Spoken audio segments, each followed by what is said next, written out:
Welcome into No Punt Intended, presented by Club Fantasy. I'm your host, Joe Zollo. This is the NFL free agency reactions, and wow, the league year felt like it started basically when the Super Bowl ended, because the amount of signings that have happened, the releases, everything that has gone on is utterly absurd, and there's a bunch to break down, and we have the lovely Kate Magdziuk joining us here today. NPI vet, Josh and Ryan are here. There is so much to get to. I don't even want to waste any more time on this intro. Let's get into it.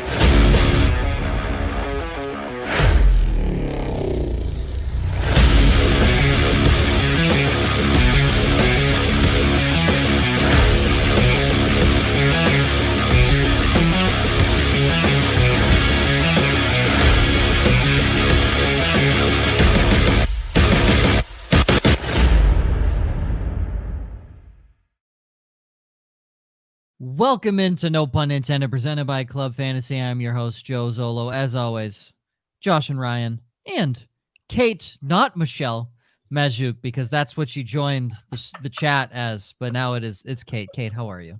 I'm doing fantastic. Thank you, guys. It's always a pleasure being able to join you on the live stream. And what a time to join you. Apparently we have some breaking news, which, Joe, you teased it right before we came on air, and I purposely did not refresh my Twitter feed just so you could be the one to break it. But this is Christmas essentially in the NFL. All things are possible, and I'm excited to talk about it with you guys. Well, the Saints just got better. The Saints have signed Jamaal Williams to a 3-year contract. So Alvin Kamara will no longer be carrying the football for the Saints. So there's that. For anyone holding on to Eno Benjamin, sorry. If you still had David Johnson, why? I think he was a free agent anyway. Yeah. Okay, fine. But Jamaal Williams is the official, at this point, lead back for the Saints. I don't really know. Like that surprises me. That it's the contract length, honestly, that is most surprising there. Because I thought he was going to get a nice deal, but I wondered how much. Terms still TBD, but I'm sure plenty of that might be front loaded to offset some of that long-term risk cost. But dang, 3-year contract. Good for Jamaal Williams. It couldn't have been. Can they realistically front load a contract though? Hold on. I mean, I'll bringing tell in you what they're paying for Carr and. Hey, don't even worry about it. You know, this is the Saints. They don't front load anything. Let's be honest. You know how they were $67 million over the cap a week ago when we did this show? They are now even. How the fuck does that happen? How does that happen? It's stupid. Hand down the road. The cap is dumb. The cap is so dumb. So stupid. Okay, Jamaal Williams, a Saint. There's your first breaking news. Now, how this is going to work. There's about 7,000 signings. And what's going to happen is I'm going to make fun of the ones that we won't talk about, and then we'll actually talk about ones that matter, because that's how this show normally goes. So, notable trades, because obviously that is a big part, and there have been some pretty sizable trades here. Jalen Ramsey gets traded to Miami. The Rams get a 3rd-round pick, and tight end Hunter Long, who we joked about last week, but now, life in LA. It's a great life to live. So Ramsey, again, more of a cap casualty, but I'll still say overrated because he got traded for a 3rd-round pick, and Hunter Long. So that's great. The Colts trade Stephon Gilmore to Dallas, a 5th-round pick. Tough. That's a steal for Dallas. That is an absolute steal. And yes, he is the number 1 corner in that defense because Trayvon Diggs is garbage. So Stephon Gilmore bolsters that secondary even more. The 2 big news for the offense: Austin Eckler has requested permission to seek a trade. Nothing else has gone on. The Chargers did grant the request. Yes. But there's nothing is materialized. Nothing big. The Giants have acquired Darren Waller for a 3rd-round pick, which feels cheap. But that pick was Kadarius Toney. So essentially what they did was convert Kadarius Toney into Darren Waller, which I do think is a win. Good. Yeah. Sounds good. I don't think you can have a bigger size difference there. Sounds good to me. Kate, how do you think he works in that offense? I think we saw a lot of really nice flashes from Daniel Bellinger, but I do think this guy feels like a nice fit considering it, what we've seen so far from Daniel Jones, at least in 2022. But like they needed a wide receiver one. And I do think Darren Waller is one of the closest things you can get to a wide receiver one that's listed as a tight end. So I think it's a win regardless. Get some like true veteran experience in that locker room. I feel like this is just a really solid move all around. It didn't cost him much. I like the analogy as the wide receiver one, because when you look at the system overall, it's not a system that utilizes the tight end by volume. It's more of a touchdown friendly system for tight ends. We saw it with Dawson Knox. We saw it a little bit with Bellinger last year. So you're really hoping that they'll use Waller more in the slot and bolster those numbers. Otherwise, it could be a down target year. But I agree with Kate. I think they're going to use him as a wide receiver one, and we should see him in the 90, 100, 110 targets that we've seen from him in the past. Yeah, healthy. If he can stay healthy. A healthy Darren Waller sees 100+ targets, and I don't think that's a question here. I feel like Dable is basically just saying, Daniel Jones, fuck wide receivers. We're going to give you everything else, because that's really what this feels like. But Darren Waller does not line up inside. He's one of the lowest rated tight ends in terms of inline blocking. He is essentially a wide receiver. That's how he's going to line up. It's going to be in the slot. It's going to be out wide, and you're going to use his size for those types of mismatches. Now, I don't think this clearly precludes them from going, wide receiver in the first round potentially, or even in the second. But they still need to get pieces around Daniel Jones, because as great as Isaiah Hodgins was for this team, I don't even really particularly love him as like a wide receiver 2. But hey, they brought Sterling Shepard back. We're good to go. Which, hey, is great for 3 games. I mean, guaranteed. I do think like that. I think using these tight ends right now is probably the most creative way that you're going to create generation in the passing game. We know this is a really awful free agency class in terms of the wide receiver position. You're not going to get a lot of alpha wide receivers in this draft class. So all right, if the market is barren, if we're going to have to trade up, why not get some of these tight ends who we might get on cheaper contracts in comparison to these wide receivers? Go out, sign Mike Gesicki as well. Let's just load this thing up with tight ends and, who are just the rare 3 tight end set. Yeah. You wonder if there was a significant price change, or if the Packers weren't even willing to part with a 3 to go get Aaron Rodgers, Darren Waller last year, because it's just like Kate said, it's cheap for Darren Waller in today's NFL. And so it's just interesting to me that it took this long, and then it's the Giants. Some quick releases. Baltimore released Calais Campbell. He's probably at the end of his rope at this point. I can't imagine he maybe signs a 1-year deal. I think they were saying that they might bring him back just at a lower number. He's probably in a 1-year deal. He's old. He's an old big man, but love Calais Campbell. Great career. J.D. McKissick released from Washington. He was never going to be used there anyway. The Colts released Matt Ryan. Best release of the day. The Cowboys released Ezekiel Elliott. Fire up the Tony Pollard hype.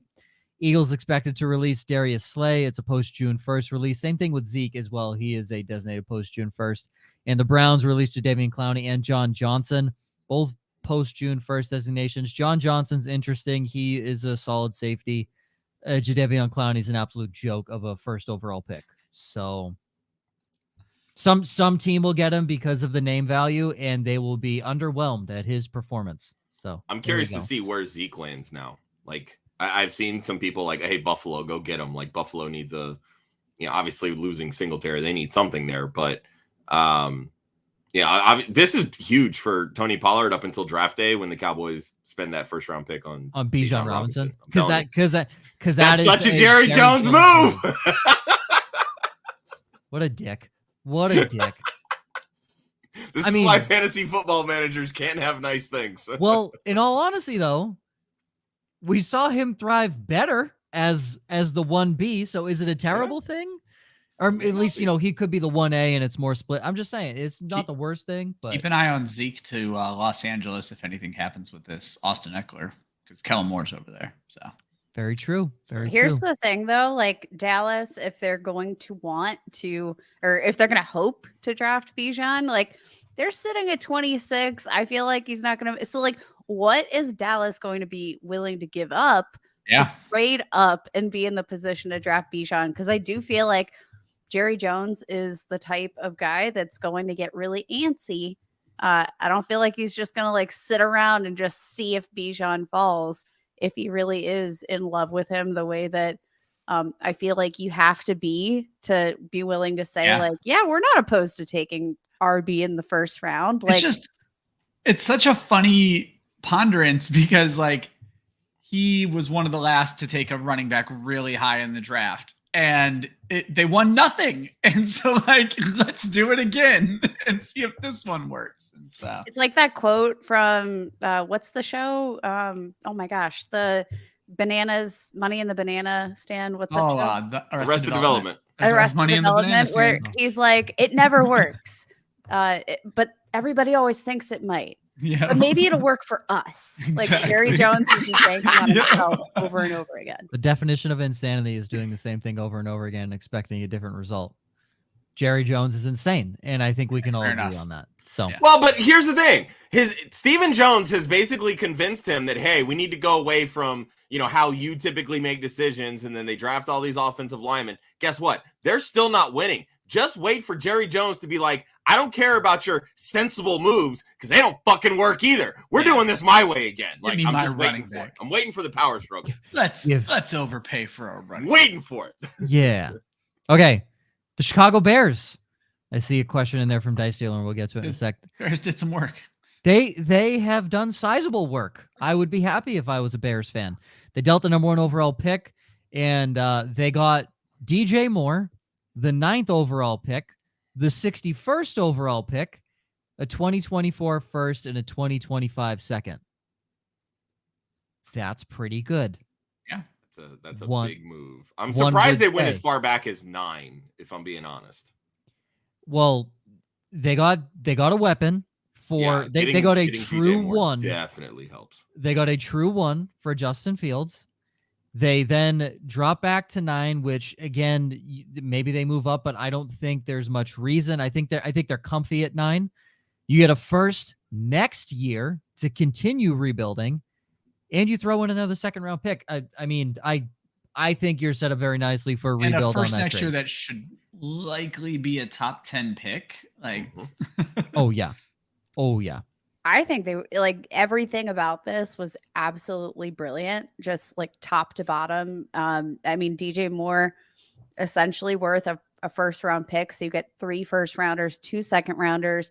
They've been super active in free agency, which has been so refreshing to see. Like this team is actually showing like some investment. And last offseason, we had the total complete opposite feel. We were like, what are they doing? They're dismantling everything. But this is the moment where you start to see the long-term plan come together a little bit. And you see the, you don't make these moves if you're not, taking the leap on Justin Fields. And you know what? Like moving back to 9, they're probably a lot more comfortable moving back to 9 after that combine, because the quarterback hype just went tenfold after CJ Stroud's throwing session. Like it was just an absolute masterpiece as far as, throwing to wide open receivers can go. Like it was a masterpiece. In your underwear. And Anthony Richardson's historic athletic showcase. Like this was the perfect combine to feel really comfortable. If you're not looking to draft one of these top quarterbacks,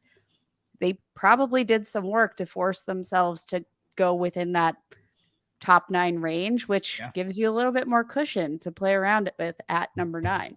Yeah, that's also going to put them right in the range for the top tackles in the draft too. Like every single mock draft is kind of like where Skoronski and Broderick Jones and those guys are going in that 9 to 15 range. I mean, there's still rumors that Will Levis makes it into, the top 9, if you will. And that means they're going to have their pick of one of the 5 best players while picking at 9. So it's just incredible for them. They also go out and sign TJ Edwards and Tremaine Edmonds at the linebacker position. Two fantastic linebackers. And when you stop and think about it, for the total value, that's basically what Roquan Smith got by himself from Baltimore. 2 for the price of 1, really. I'd rather Roquan Smith than both of these guys, but you know, I'm just saying. It's still very good. Still very good. Nate Depth Davis wins out though in this league. Depth wins out. Yeah. So like, yes, 2 for 1, like the scales might not be perfectly even, but you know what? Like the Bears who have been kind of barren, they're going to take depth all day. I think I'll see myself out. This guy. Oh no, that's right 100% allowed in this show. Yeah. This guy. I'm going to make a great dad one day. Oh, you're going to be great. Nate Davis, guard, signs with Chicago, 3 years, $30 million. DeMarcus Walker, who's a defensive end from Tennessee, signs. Travis Homer also signs as well. Good special team signing. I mean, that's probably what they sign him for, but he's probably not going to be used aggressively in that offense. But it brings up the question Dice Dealer brings up is Khalil Herbert's dynasty stock now that Montgomery is in Detroit, no longer a Bear.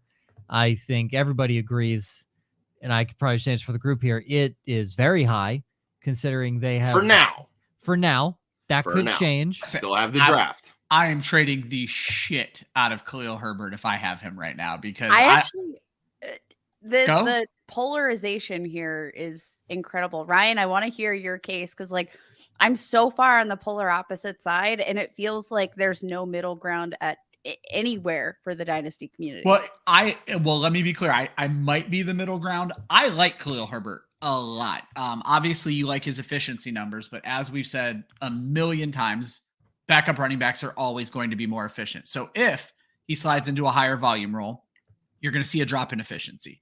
We haven't seen enough out of him to make him this like amazing investment that like the value he has in dynasty right now. So I would be trading, but that's just because I trade anybody when their value peaks like this, because the second they draft Bijan Robinson at 9, it's Khalil Herbert and then there's no value whatsoever. So I don't think Bijan's going. Bijan at 9? Unlikely. He is a guy that's worth going in the top 10. I don't think the Bears are going to make that type of move is what I'm getting at. And that's fair. I'm just saying, but is it a 0% chance? No, it's not. There is a non-zero chance that happens. And then all of a sudden it's Khalil Herbert and your trade value is gone.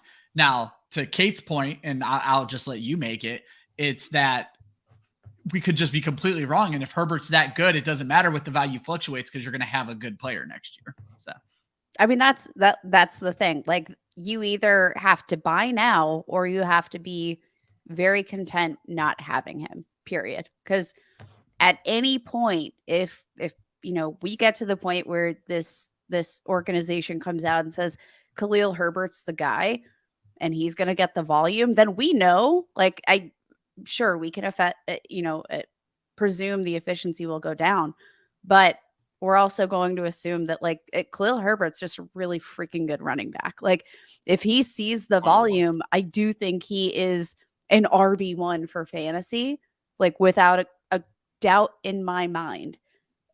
But this is the moment you have to either make the decision to buy or sell, because there's not going to be a lot of middle ground once we start getting rumblings out of this organization. It's now or never. I'm choosing now because I believe in the talent. And I think that the Bears have had enough needs all throughout the organization. I do think that this is a deep enough running back class that like, okay, you're not going to have to make the investment in Bijan. Is it a luxury pick? Yes. Do I think the Bears are in a position to make luxury picks just yet? No, maybe next year. Like, I don't see the point with this draft class. And I do think if they choose one of these later round running backs who, again, talented group, but like you got Khalil Herbert here. Well, and what's interesting is like even Jahmyr Gibbs, like when you start to dig deeper into the running back class, they all kind of like profile as a thunder and lightning type complementary back. Like nobody outside of Bijan is coming in and just immediately taking a job. So like even if they took Jahmyr Gibbs, I would still feel good about Khalil Herbert because there's going to be carries to go around.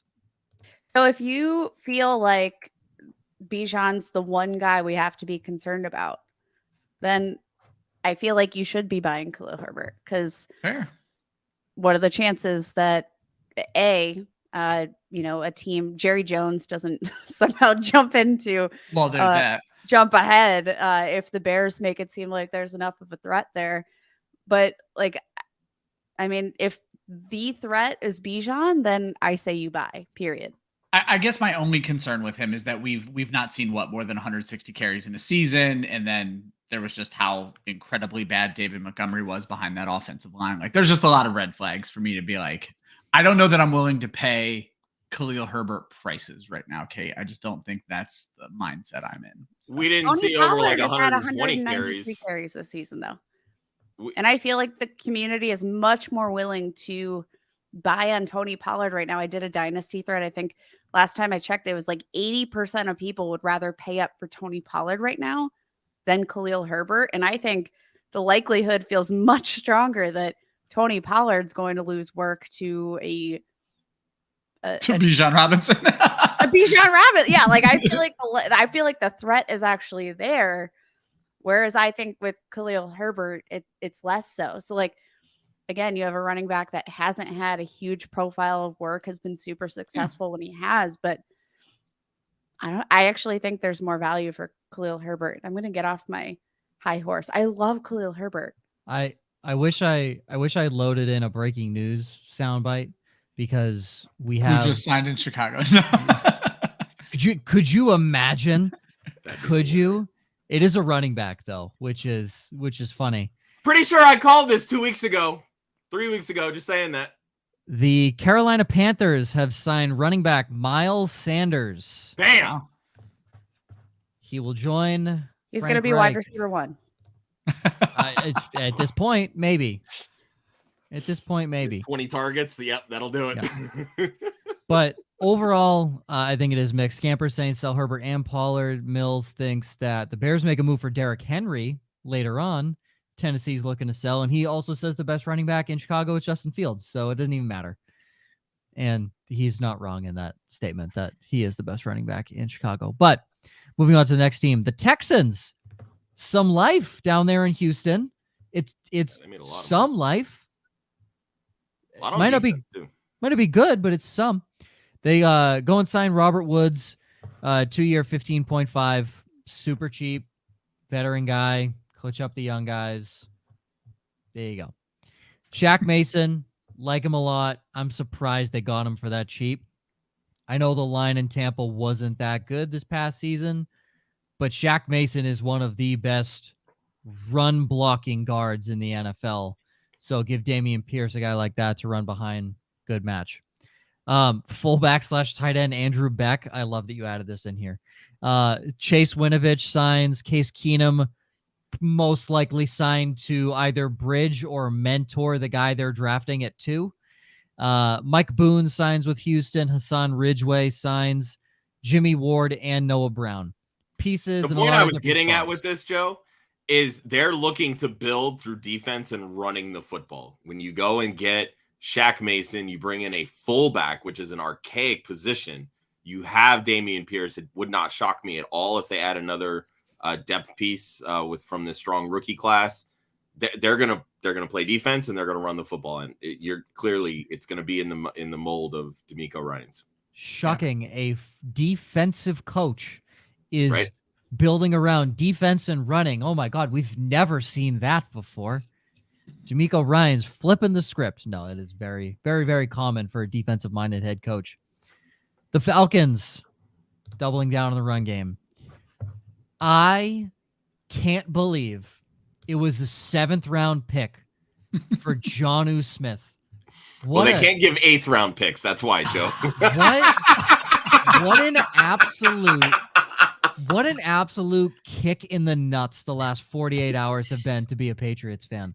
What an absolute kick in the nuts we've done as a team. God, I hate this.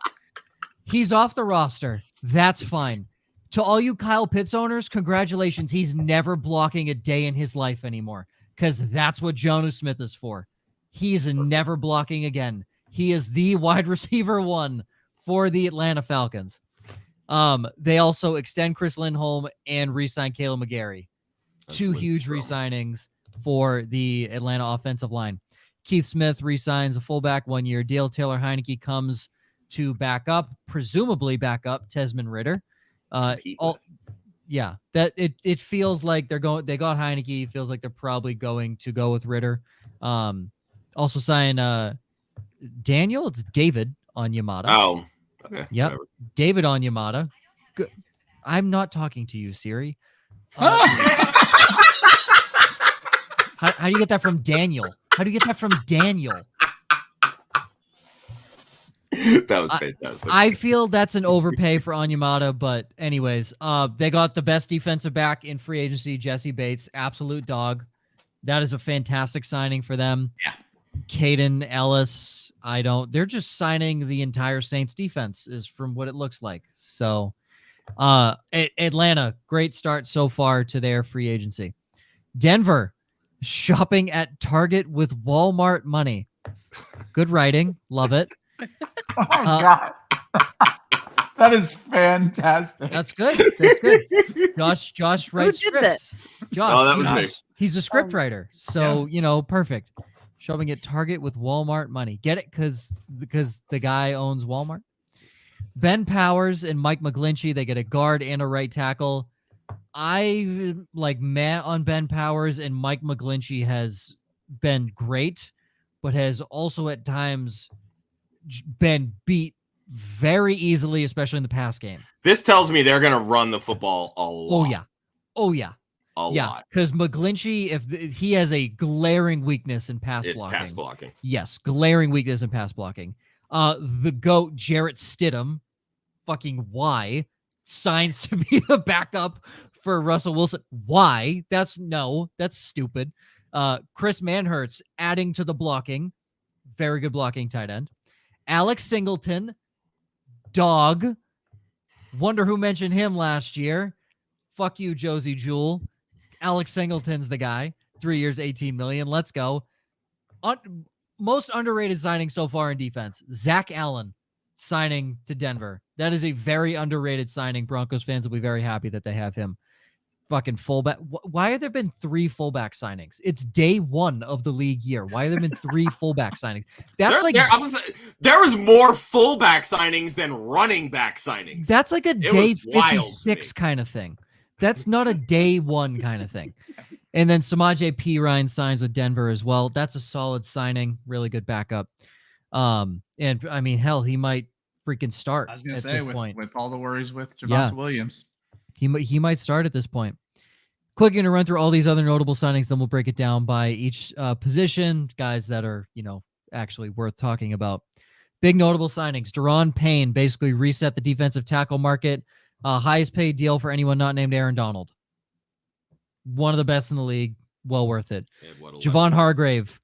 Holy shit, San Francisco's defensive line is absurd. Absurd. Eric Armstead, Javon Hargrave, Nick Bosa. Some might say that's good. That'll work. Some might say that's good. Von Bell signs with Carolina. Good signing for them. Alex Anzalone re-signs with Detroit. Well worth it. Patrick Peterson goes to Pittsburgh because he wants to win a ring. What the fuck? You want to go to fucking Pittsburgh to win a ring? Sorry, Kate. We're going to Pittsburgh. Fan, I am insulted that he would even put that on my soul and dangle it in front of me like a little cheese. Hey, somebody has to have faith in Kenny Pickett, okay? I was just going to say, who knew Patrick Peterson was such a Kenny Pickett fan? I cannot wait for all the reports of him picking off Kenny Pickett. I was just going to say, yeah. How many times did he pick Kenny Pickett off last year that he's like, this kid throws a really nice ball? It's a live-action jugs machine. I want to go somewhere to win a championship. Pittsburgh. Yeah. Yeah, I don't like him putting this on my soul. Wow. I'm opposed, but let's see. Patrick Peterson hand size 9 1/4 inches. So Patrick Peterson has immensely more normal sized hands than Kenny Pickett. Maybe he'll be the quarterback. It would be so fun to watch. He's a ridiculous $14 million athlete. over 2 years for a quarterback. Now that's a deal. You can get him to switch positions. I mean, see that that's what I want, and now I suddenly think we're in contention for a ring. There you go. I think Patrick Peterson. Taylor Heineke money right there.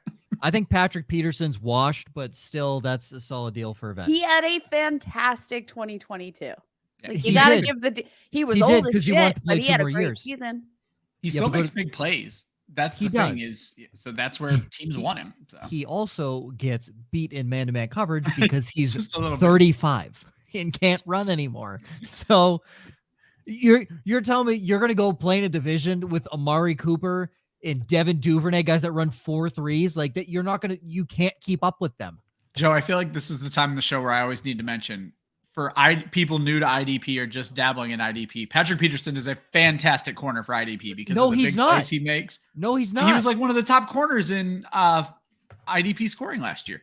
Was he? Not in the leagues I played in. I was running him out in most leagues I was playing in because I got him off of waivers. So hey, know your league scoring. Know your league scoring. I'd say he was a pile of shit in the leagues I was playing in.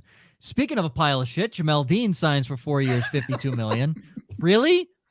That's what we're doing now? That's what we're doing now. The highest fucking paid defensive back contract goes to Jamel Dean. You can cover better than Jamel Dean at home. Unless they play him at safety, which they won't because it's the same team. Bobby Okereke. Apparently, this is the next coming of Lawrence Taylor as what New York media is judging this as. Every Okereke thing I've seen, or Okereke, someone tell me how to say his fucking name. Yeah, it's Okereke. It was Okereke in 2021. It was Okereke in 2022. It'll be Okerikariki in 2023. So who fucking knows how to say this guy's name? If we're still saying his name in a year, to be fair, he's probably had a decent season, right? Like, decent season. Kate, I have seen so many people treat this like it's Lawrence Taylor. Who wouldn't trust New York media? Who doesn't trust New York media? Oh my God. He's good. He's not fucking Bobby Wagner. Like, let's calm down. Who can get hype over? Eric Kendricks. What a steal for the Chargers. 2 years, 13.25. I don't think they need him because I think Drew Tranquil's enough, but that's still a great signing. Joke. Marcus Davenport, $13 million a year. Really, Minnesota? That's what you thought was needed? Not a defensive back. You were like, no, Marcus Davenport, the joke, for $13 million a year. Draymond Jones signs with Seattle. Feels like a lot, but I like him. He was going to get paid in this market. Yeah, I like him. I don't think he's worth that much, but I like him. Dalvin Tomlinson goes to Cleveland. He got the bag as well for no reason whatsoever. Emmanuel Mosley signs with Detroit. That's a good signing. He was solid last year before his injury. Azeez Al-Shahir, linebacker to Tennessee. Larry Ogunjobi back in Pittsburgh. That's a good signing for you guys. Kate, I believe. I don't know if you like him or not. I know he played in Cleveland, but I like Ogunjobi. I think he's a solid interior defensive lineman. James Bradbury back with Philly. Josh even said he was surprised at that. The best thing the Patriots have done this offseason is re-sign Jabril Peppers, so that's good. Byron Murphy signs with Minnesota. Arden Key signs with Tennessee. He's a defensive end. Van Der Esch back in Dallas for 2 years, $11 million. He'll play 7 games. Jaron Reed re-signs with Seattle. Cole Holcomb, this is a massive deal for Pittsburgh. Cole Holcomb to Pittsburgh. That is a very underrated deal. That is huge for IDP. Kazir White signs with Arizona. I feel like they have 17 linebackers that they can play on any given day. But I mean, essentially, that's what Philly did last year, so this is not a big surprise. Yeah, exactly. Jordan Poyer re-signs with Buffalo. That's big for them. Levante David will die as a Tampa Bay Buccaneer, as he rightfully should. Fletcher Cox back in Philly will die as a Philadelphia Eagle, as he rightfully should. It's New England on the West Coast. They call it Sin City, Foxborough. Jakob Johnson is back with Vegas. Yep. Fullback signing. Greg Joseph and his 17 missed extra points will continue inside of US Bank Stadium in Minnesota. And Matt Gay signs with Indy. It's a very underrated deal. Matt Gay is a very good kicker. It was also the largest deal ever signed by a kicker in free agency. 4 years, $22.5 million. That's wild. He's good. I don't know if a kicker's worth that much money, but when you're Indianapolis and you have $700 million, there's one kicker worth that much, and it's Justin Tucker. Do we know what the structure of the deal is? Like, if he goes to shit in like 5 minutes? I was just gonna say the way these teams cut kickers, like it's incredible. Like, there has to be some sort of structure to that deal where, like, they have an out. Like the way that the based on Raiders, structured, Derek Carr's massive deal to be like an insurance policy. They have to have something weird cooking with this contract because I don't buy it. I'm not. Kate, here's the deal: 4 years, 22.5, $8 million signing bonus. His base salary this coming year is just over $1 million. His signing bonus is $2 million. Cap hit is $3 million. Cap hit's nothing. Cap hit in 24 is almost $6 million, but then they have a potential out after that. His cap hit is backloaded heavily. So his dead cap after 2024, his dead cap hit is $2.75 million lower than his actual cap hit. So if he sucks, they can get rid of him. But he'll be 31 heading into 2025. So he's still relatively young for a kicker. Actually, he's very young for a kicker. So it's really a 2-year deal. It's really a 2-year deal. And he's walking away with $8 million no matter what. So. He's one of the few kickers that I have seen little to no left to right movement on his ball in every single kick is end over end. There's almost no kicker in the NFL not named Justin Tucker that can do that anymore. And also to Elixirs, if you're watching, Young Wei Koo, the god, obviously he can do that as well. But Matt Gay is one of the most consistent kickers I think I have seen in the last couple seasons in the NFL. So high contract. I don't think any kicker deserves that, but if there is someone, that's probably going to be a guy of that caliber. So quarterback talk. Fuck Aaron Rodgers. Let's just get that out in the open. I know that's like 7th bullet point on the list, but let's just get that out in the open. Jimmy Garoppolo to the Raiders. God, it's almost like the writing was on the wall with that one. Yeah. Mike White goes to back up. Wants to be Bill Belichick so bad though. Like yes. Goals. Yes. Oh yeah. Mike White backs up Tua. I think that's a good signing for them. Solid signing. Sam Darnold to San Francisco. That tells me nobody's ready in that quarterback room. So that's kind of scary. Jameis Winston back with New Orleans. Andy Dalton to Carolina. Yeah, it is interesting. Andy Dalton to Carolina.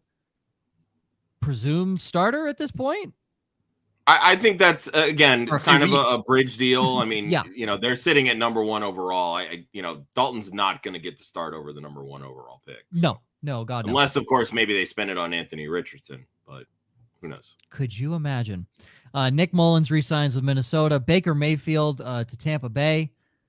It's better than Kyle Trask for you, Mike Evans and Chris Godwin owners. So I would argue it is not better for Evans based on Baker's history with deep threat receivers. Not. I think it's great for Godwin, though.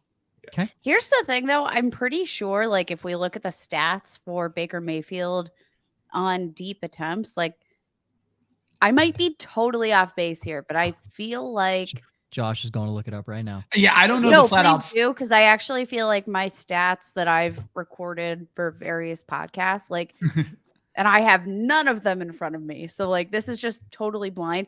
I actually feel like Baker Mayfield, his deep ball stats have been like pleasantly surprising. Yeah, that he doesn't connect with like deep ball guys. So I don't know where the stats come exactly. from. So that's what makes it interesting. Obviously, we're really just basing this on his friction with Odell Beckham. I wrote the Baker Mayfield article for Football Guys today, and I found it interesting that the only time Baker Mayfield supported a 1,000-yard wide receiver, and again, he's kind of spot started for a while, there was in 2019 where he had Beckham and Landry both over 1,000 yards. So there is hope for Godwin and Evans to both succeed. The biggest question now is Tampa Bay going to hold on to both of them? Is that their goal in this situation? So. Josh, what do you got? I say we've given you so much time here, Josh. You should be looking at the screen. I mean, it's only bullshit for only just last year. He had 9.6% of his attempts were deep, 46.9% completion percentage, 15 to 32, 469, 4 touchdowns, 3 interceptions. I mean, not great. It's the turnovers he has to get. It's the turnovers, yeah. I would like to look at his career stats. So I'm working on that. If y'all can bullshit. Yeah, no, we'll keep going. PFF doesn't arrange like deep by career. They just do it year by year, but at least on my end, maybe I'll work on it and I'll tweet it out. Hey, if you got it, hey, it's a fun one. Yeah. Kate Magdziuk and find out what goodies Baker Mayfield has to offer later. Jacoby Brissett. Ratings below 100 though, so it ain't great. At least it wasn't last year. So Brissett insurance policy for Sam Howell kind of feels like that what that move was. I don't hate that, but I'll be honest. They should be in the running for Lamar Jackson. Yeah, they really should. I'm just gonna throw out like you're basically just confining yourself to a 7-9 to, or 7-10 to 9-8 season. Like that's what it feels like with this type of move at quarterback. I love that we didn't highlight any of the backup quarterbacks on the show sheet, and that's what we're talking about. But with Brissett, I'm just going to throw out for fantasy purposes, you might want to see Brissett start. I was digging into this today. So weeks 1 through 11 last year, Amari Cooper was the wide receiver 10 in fantasy football. In weeks 4 through 11, Donovan Peoples-Jones was the wide receiver 29, which is pretty solid for a wide receiver 2 on a run-first team. And in weeks 1 through 7, before he got hurt, David Njoku was the tight end 4. Like, all with Jacoby Brissett at quarterback. Fantasy. Yeah. Awesome for fantasy. and he has 10 rushing touchdowns over the last 4 seasons. Yeah. Tyler Huntley received right of first refusal tender from Baltimore. They're basically just fucking around with their quarterbacks. So who knows? But the lowest offer to Huntley, which I find interesting. Yeah. Aaron Rodgers says he plans to play for the Jets. He plans to play for the Jets. Now, here's the thing. He currently is not. And in my opinion, I think I don't know if he realizes that in his mentally fucked up brain, but he's currently not on the Jets, right? You can plan all you want, but if you are contractually obligated to be in a Packers uniform, you will not be playing for the Jets. So I've seen a lot of back and forth on this. And personally, I think the Packers have all of the fucking leverage in this situation. The Jets have nothing. Especially the way that Rodgers said it on the McAfee show today. They have Lazard. They have Nathaniel Hackett. That is their only leverage. Hey, fuck. All the leverage you need, baby. I hear so many people. The Jets have all the leverage. Aaron Rodgers came out and said he wants to play for the Jets. Who fucking cares? It doesn't matter. If you're the Packers, if you keep him on the roster, he's actually a lower cap hit than if you got rid of him. So for them, money-wise, it actually makes more sense. It doesn't matter if Rodgers doesn't play, because if he goes to New York or sits on your bench, you were still going to play Jordan Love. It doesn't matter for you. You can get a king's ransom for this guy, and if you don't, well, fuck you, Aaron. You're just going to sit on the bench. New York has no leverage in the situation. I actually argue the opposite. Really? Because the leverage doesn't exactly, stand with them as far as actual momentum. Like the leverage lies with the fact that Aaron Rodgers is at the point where he says, trade me or I retire. Like he came out to say on Pat McAfee's show that I was 90% sure I was retiring before my dumbass darkness retreat. Like he's had 3 feet out the door for the last 2 seasons. So the Packers either make the move and maybe they take a lower compensation package than they would like, or they get nothing. And if I'm the Packers, I would prefer at least a first round pick, right? I'd prefer something over nothing. And because otherwise it's just a wash and you get nothing in return, and you send Aaron Rodgers off into retirement and you get the pride of a job well done, sending a guy you probably hope retires with your franchise into retirement. I don't that's think my issue issue for them. I get something give them the back middle for finger. That. I guess that's my issue here, because if you're the Jets, why would you give up a first round pick for a guy that maybe you get 2 years out of? When you can do, negotiate with someone like Lamar, who is exponentially younger, has an MVP award, and you give up 2 first round picks, but then you sign him to whatever you want to sign. I understand that, you have the opportunity that Baltimore matches it, etc. But I just don't understand the logistics there, because if I understand the NFL's put these rules in place for like, the poison pill that used to be a thing like, 15, 20 years ago in contracts. Can't really do that now, but you could still structure this contract realistically to where Baltimore doesn't want to take it on. And I would much rather do that and give up 2 first-round picks than even pay 1 first-round pick for potentially 1 year for a quarterback. That just feels like a waste of a pick, in my opinion. The Jets go 1-5 in the division if they sign Aaron Rodgers, or if they get Aaron Rodgers. They go 1-5 in the division. It doesn't matter. They will come in 3rd in that division and miss the playoffs. So the AFC is too good. It's too good. If you want to win, stay in the NFC. Trust me. If you want to win, stay in the NFC. Especially the NFC North right now. That shit is up for grabs. It is full up for grabs. The Vikings defense is atrocious. The Bears still suck. Lions are on the up. I'll give them that. Yeah. But the AFC East, you're not beating Josh Allen and the Bills. Sorry. Tua and the arguably most high-powered offense, not named the Chiefs, with 2 of the best weapons in football, and Tyreek Hill and Jalen Waddle, and the fucking Patriots. But the Patriots have the Jets' number. They've won 13 of the last 13 against the Jets. They've won. Bill has their fucking number. It doesn't matter. He has their number. The 1 win will come at home against the Patriots. They will lose the other 5 in the division. This does nothing for the Jets, in my opinion. Go get Lamar. You're 100% right, Josh. Go get Lamar. There's no reason for you to have this guy. But you've gone all eggs in one basket for either 1 to 2 years for this guy, and you're going to fuck your franchise in the future. But that's the Jets' way. So I love it as a Patriots fan, because if he comes to the Jets, it fucks them in the future even further. So that's fantastic. I will say, just from a fantasy perspective, I do love this for Garrett Wilson. I love this for Breece Hall. Oh, of course. I mean, getting a better quarterback there is only going to make their lives so much easier. Lazard definitely becomes interesting as like a flex option with TD upside, but I love it for 100%. Mercedes Lewis, because Aaron Rodgers is just keeping the elderly employed, and I really respect that from him. So don't forget about Randall Cobb. I did this out the other day. Once you're friends with Aaron Rodgers, like, you are set for life. And yeah, Josh said the same thing. I feel like it's a blood oath. Like, yeah.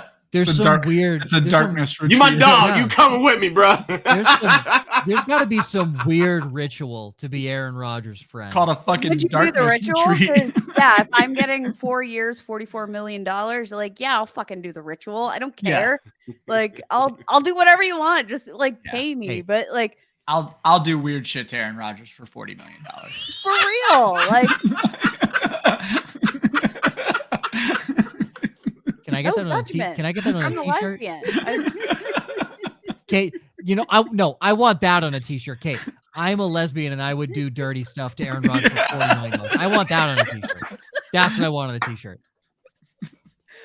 I am a married gay woman, and I would do dirty things. I will say, like, if Aaron Rodgers is going to keep the odds for the Miami Dolphins to win the AFC East suppressed, like, can we talk about the fact that they are third?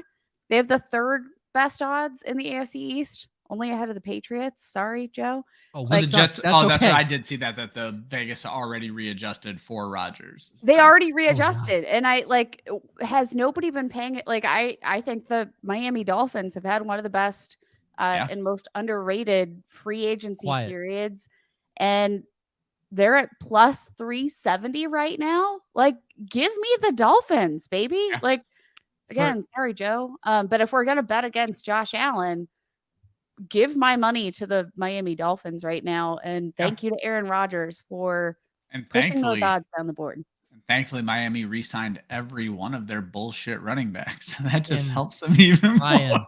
The perfect segue. That's the segue we needed. The perfect segue. And I know my brother isn't watching because he is currently overnight dog sitting for someone. But Jeff Wilson has officially re-signed. Jeff Wilson's season is back in Miami in South Beach for 2 more years, folks. How bad do you feel if you're Raheem Mostert knowing that Jeff Wilson got $2.5 million more than you? Well, look at the age difference. Yeah, that's what it is. All right, whatever. It's still the same contract. They also re-signed Myles Gaskin.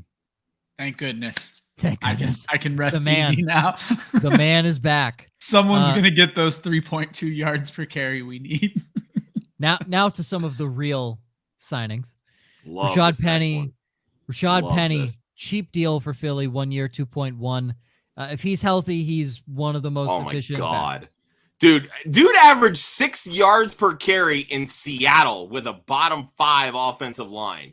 You put that man behind the best offensive line in football and a quarterback that has the ability to run like Jalen Hurts, he might actually average 10 yards a carry. Yeah, but he has to see Bobby Okereke twice a year, though. So when you think about it.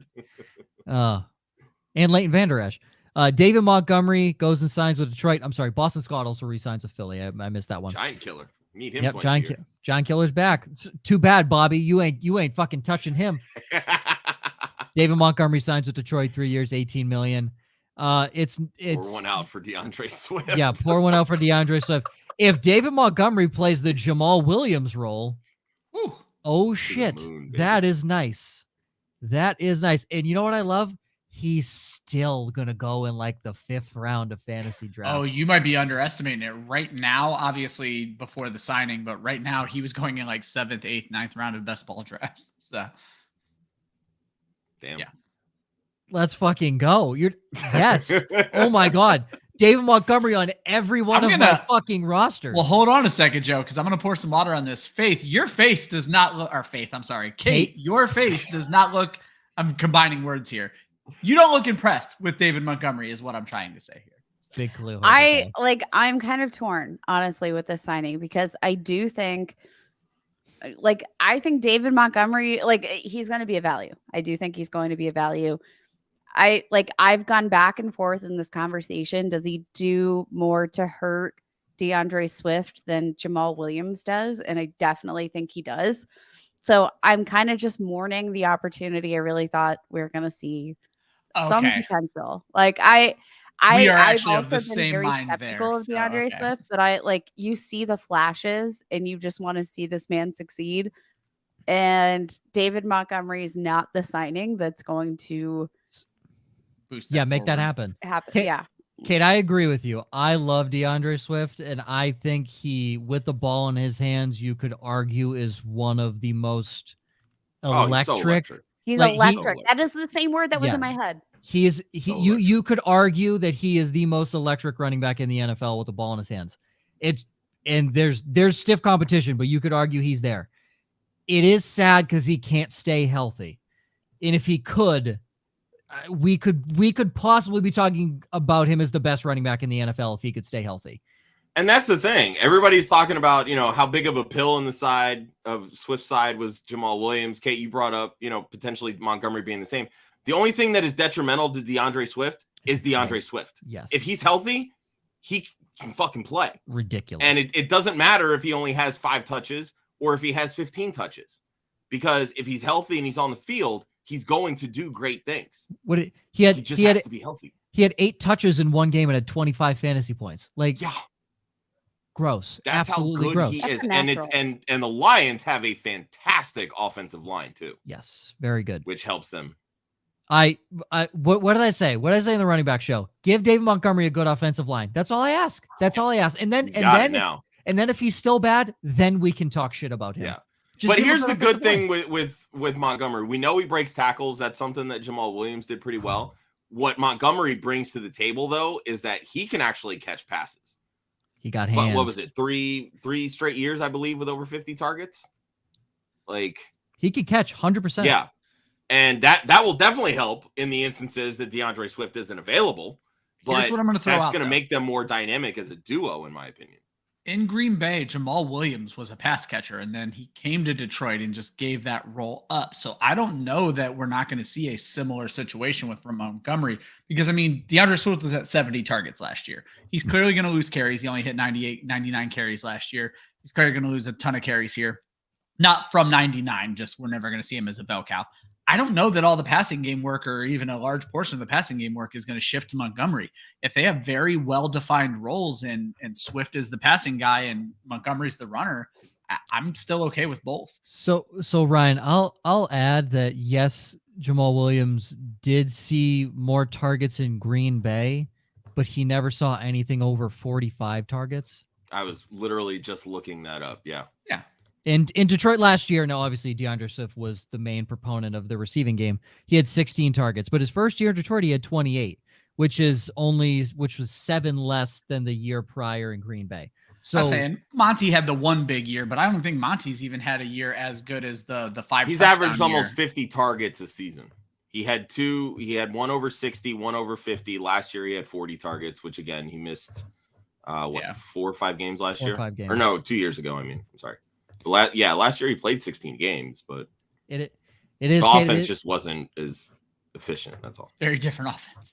It is sad for DeAndre Swift, but I love it for David Montgomery. Justice Hill re-signs with Baltimore, and we mentioned Jamaal Williams, Miles Sanders. Boom, both those guys are there. Okay, quick on the tight ends before we go to the receivers. Josh Oliver in Minnesota, Hayden Hurst, same contract, 3 years, basically $21 million for both of them. Hayden Hurst is a little more. But Hurst signs with Carolina. I think that's a really good signing for Carolina. I was going to say, and that's kind of one thing we talked about last week on the tight end show, was that Carolina was kind of a dark horse spot for one of these tight ends. It's a tight end friendly offense that Frank Reich brings in.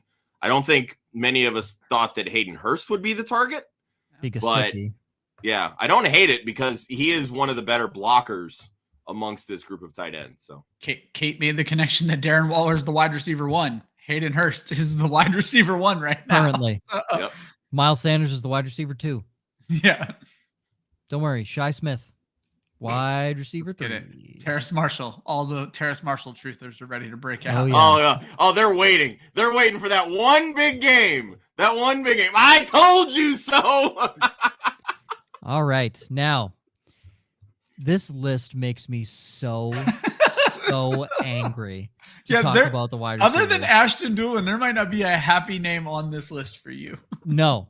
Like, not even, no. Jacoby Myers. When I saw it, I was like, you know what? Good for him. Go play Raiders. Terrible for fantasy football. Great for the Raiders in actual football move. Better for fantasy football now that Waller's gone, but continue. Much better, yes. I would like Renfro gone as well, and then it'll be much, much better. But yes, I agree. Allen Lazard to the Jets, 4 years, 44. Fine. I mean, I don't hate it. Michael Thomas restructures contract. That's why the Saints are, at cap space right now, because they don't have $75 million of a cap hit from. Isn't Michael his Thomas. Cap hit like $56 million next year or something ridiculous? That is correct. Yeah. You would be accurate in that statement. Ashton Doolin re-signs with Indy. Pro Football Focus's second-ranked wide receiver of 2020, Deontay Hardy, signs with Buffalo.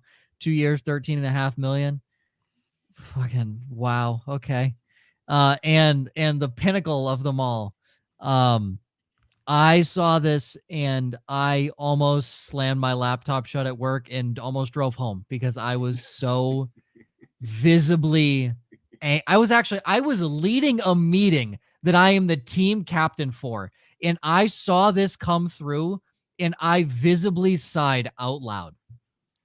Juju Smith-Schuster to the fucking Patriots.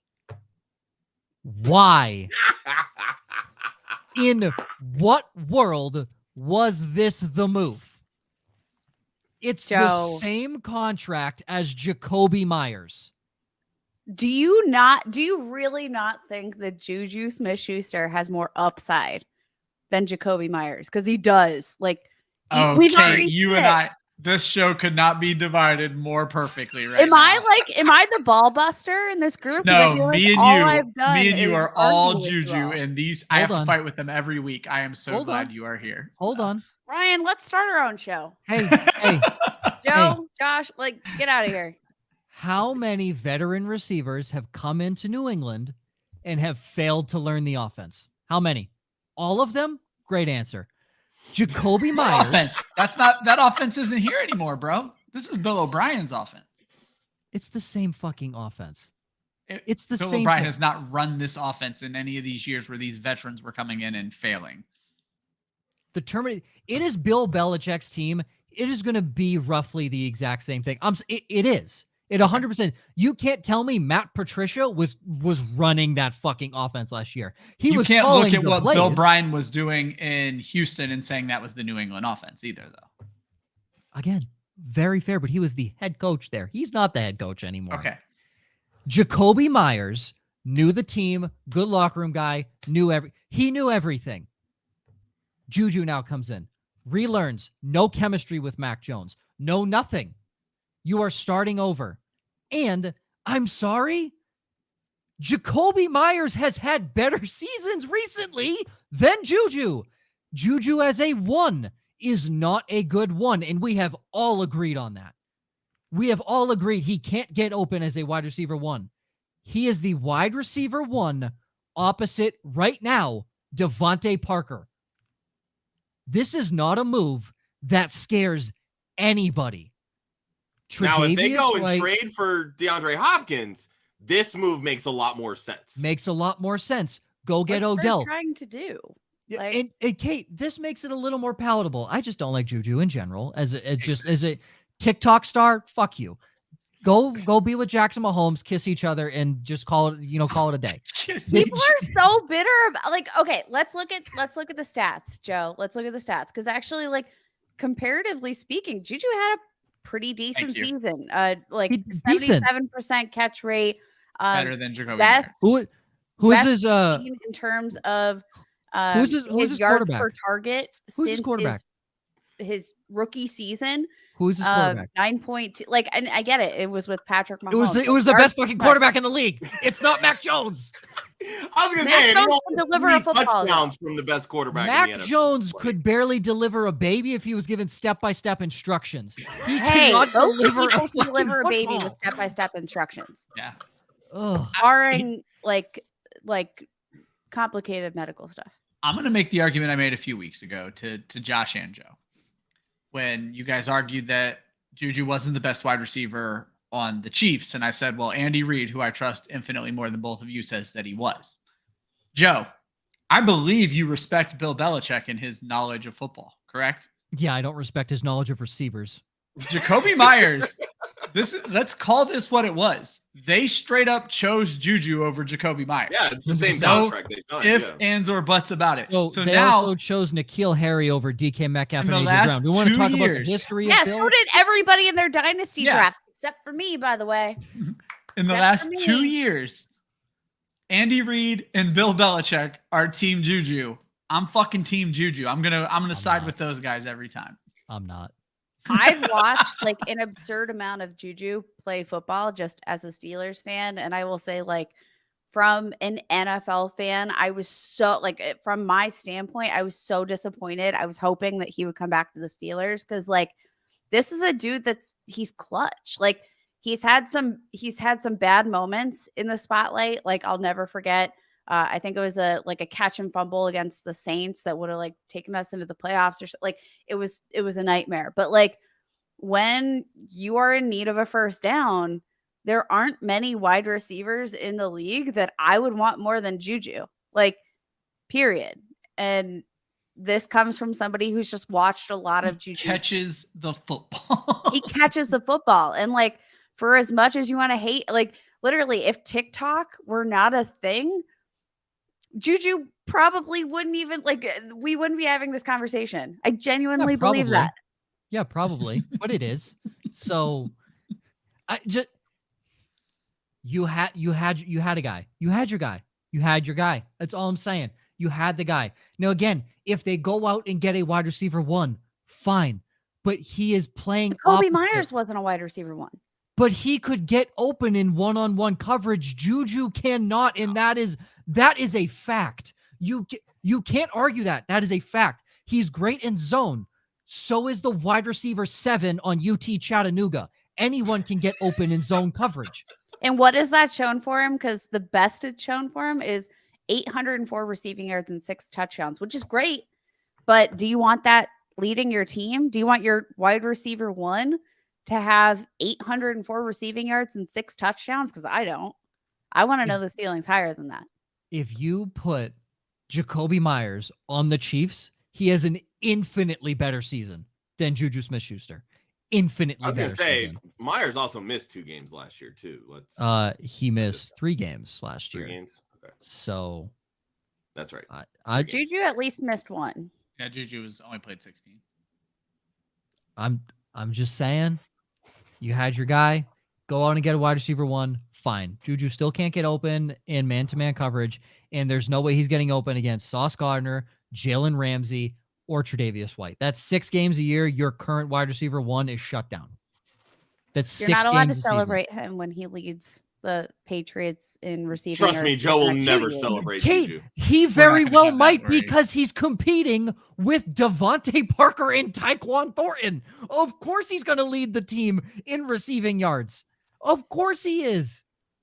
Ramondre Stevenson might lead the team in receiving yards at this point. Like, they definitely have some moves to make at wide receiver. They're not done by any means. Teddy Bruschi came out and said, Bill, if you don't make another move, nobody in the division is going to respect you because this scares nobody. Bruschi said that on ESPN when the news broke. The biggest Bill Belichick fan on planet Earth, arguably. Bruschi loves that guy. He basically said, Bill, fuck you. Go get another guy. Like, this is not it. This is not the guy. You are not building your team around Juju Smith-Schuster as your number 1 downfield weapon. You can't. You physically cannot do that. I'm curious to see how much Tyquan Thornton gets worked in year 2. God, I hope he does. He's a speedster, but the way that they were using him last year was more on these end arounds, gadget plays. And obviously now you're changing offensive coordinators, although I'm sure some of the system will be the same. But the only year that Bill O'Brien called plays in New England was 2011. Welker had 173 targets that year. And then the 2 tight ends, Gronkowski and be a big year for Juju. Wild, so. There's no way. Don't ever compare Juju Smith-Schuster to Wes Welker. 173 targets to Juju Smith-Schuster. I cannot wait. Dude, go change my projections right now. If anyone on this wide team receiver sniffs, 1, if anyone on this team sniffs 100 targets, that would be a miracle considering Mac Jones can't get them the football. Oh, come on. Myers was at 96 last year. Yeah, he was at 126 the year before, but I'm just... So 100 targets is a low bar. I don't like it. I don't like it. It is gross. I need an actual wide receiver 1. If there's an actual wide receiver 1 to take the attention away, again, more palatable. I will never say that this was a good move. Never. Because you want to know why? They're not going to win a fucking Super Bowl with him on the roster, so it's not going to matter to me. They might not even make the playoffs with him on the roster because this division is so good. I'm just happy. Are you guys going to have an intervention with Joe after the show, or do you just want to do it now? Oh no, this is an intervention would be wasted breath on Joe on would. Any topic. Let's be honest. Okay, no, you can change my mind about some things. This one, I'm dead fucking. There is not even a thought. My dad texted me and said fucking horrendous. He didn't even reference what he was talking about. He just texted me like 30 minutes after the tweet goes out and just says fucking horrendous. And I'm like, yeah, bad. Everyone in the family. God. I just love that this was, who was on with us with the wide receiver show? Was it Julia or Kendall? Julia was the exact same way. She's like, does Joe need help about Juju? It's complex. Like, it's okay. We all have things that like my thing is Kenny Pickett's hands. Like, that's something that I'm never going to get over. And that's okay. Like, there you go. There's our support group meets in an hour at Chili's. So I'll see you there. Well, first off, I'm there for Chili's. That is, I'm there. Thank you. My very proper responses within 2 minutes of the tweet breaking and sharing with my friends.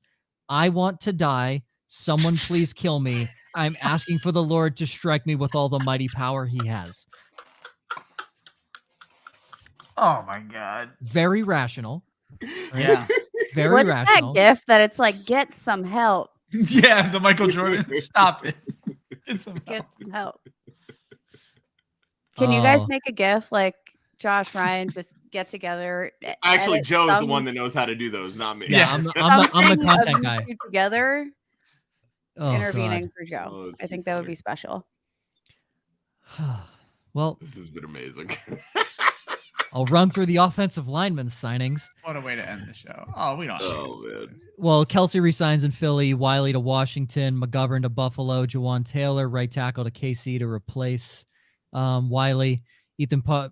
Oh, no, he's replacing Orlando Brown. They're moving him to left tackle. Oh, sorry, I didn't even see that.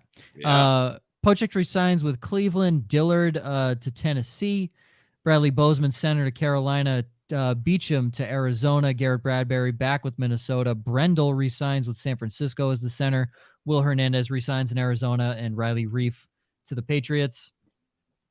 I don't know. What does it matter? Yeah. And then I guess we're going to end on this. Quick prediction. Where will Lamar Jackson land, Kate? Ravens. It's not going to be pretty. Me and Kate absolutely on the same page today. I'll let you keep going, Kate. Ravens. There's nothing that the Ravens did that's going to bode well for Lamar Jackson and their long-term relationship, but they've set him up. So that's going to be their long-term relationship. And like the fact that he's playing on $32 million this year, like that's literally just more incentive to get this deal done that you don't even want to do. Like, the Ravens backed this man into a corner and it worked. And it's still not going to be pretty. Like, don't be surprised if he plays for the Ravens in 2023 and demands a trade next season whenever this shit dies down. Josh? I'm leaning more and more towards Lamar Jackson not playing a single snap in 2023. What? I really am. I really am. I understand the 32.5 or whatever the franchise tag is fully guaranteed, but 32.5 is not 133. It's not 150. It's not 200. It's certainly not the 230 that Deshaun Watson got. And let's not forget, Deshaun Watson sat out all of 2021 before getting traded and then signing a fully guaranteed deal. The biggest deal. It's not out of the realm of possibility for Lamar Jackson to do exactly the same thing because he's going to handcuff the Ravens into making a decision. I agree. If he's back with the Ravens, he won't play, but this won't happen. But just, it would be funny. The Rams continue their streak of not giving a shit about their first round picks, and they go and get Lamar Jackson. There's no. I think the only way that happens is if something medically with Stafford forces him to retire. That's the only way I think that happens. I think in my unprofessional medical opinion, I think Stafford should retire. Let's just. Not a medical professional? Not a medical professional, but in my unprofessional medical opinion, I think after an injury every single season, I think Matt Stafford should maybe hang up the cleats. Got a ring, call it a day.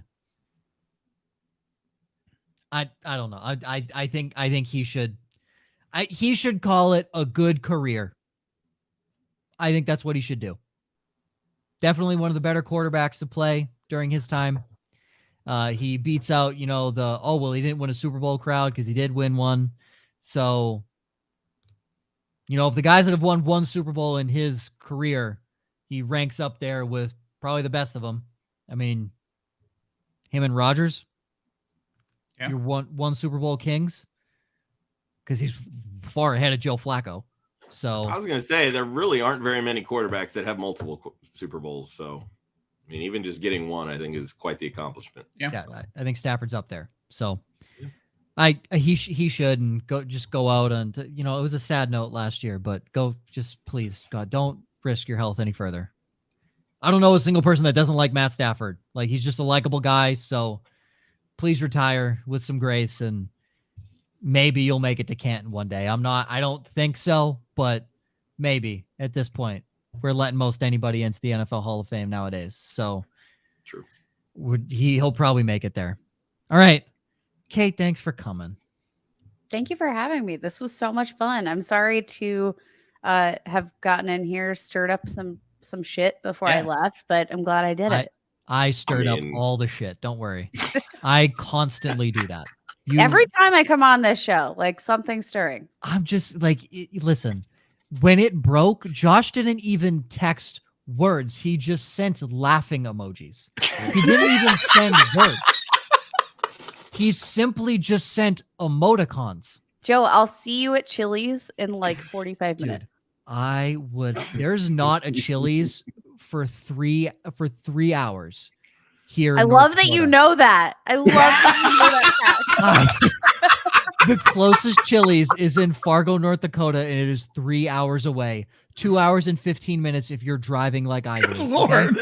Listen, I'll see you in 2 hours. How is Bismarck the capital of North Dakota and doesn't have a fucking Chili's? They don't have a Chili's. You want to know the other crazy thing? Bank of America, not in every single state in fucking America. Dumbest thing in the world. Places I'm not moving. Yeah. Hey, I'm livid that there's no Chili's. When I go to the Minneapolis airport and I have a long enough layover, I go to the Chili's because that is the only time I get Chili's. I pay airport prices for Chili's food. I pay like $26 for fucking dinner for one person at Chili's because I am deprived. Joe, it's worth it. I'm here for you. I'm so glad that we've bonded over this because we did not bond over anything else. Yeah, I was gonna say, have we ever had a more cordial ending between Joe and a guest? It is the greatest American chain restaurant. Thank you. Don't at me. Thank you. It is number one. It's not even close. Sticky tables and good memories. Chili's.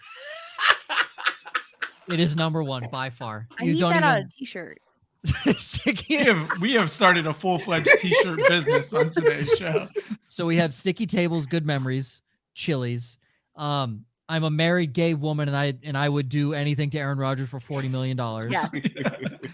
And I would go on a darkness retreat for $40 million.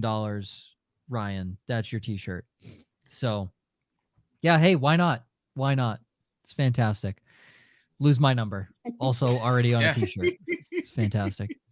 Next week, annual intro to Dynasty show. Oh, cool. I didn't even know we were doing that.